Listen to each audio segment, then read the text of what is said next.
اجمل بومبار بوبس يا لولو. تحفه قوي. حلو.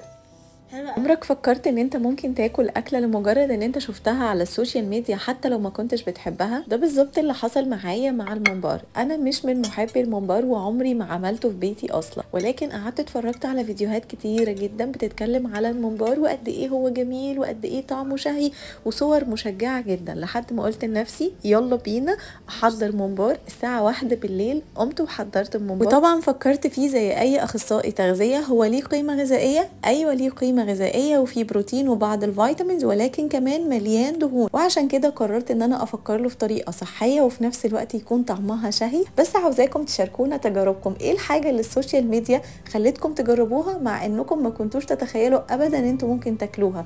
بصراحه الممبار بالنسبه لي كان درس كبير جدا، علمني ان انا اكون حذره جدا في اختياراتي لكل حاجه بتفرج عليها، لانها بالتاكيد هتاثر على شهيتي. كل الممبار في الدايت عادي، طعمه حلو بس فظيع فظيع.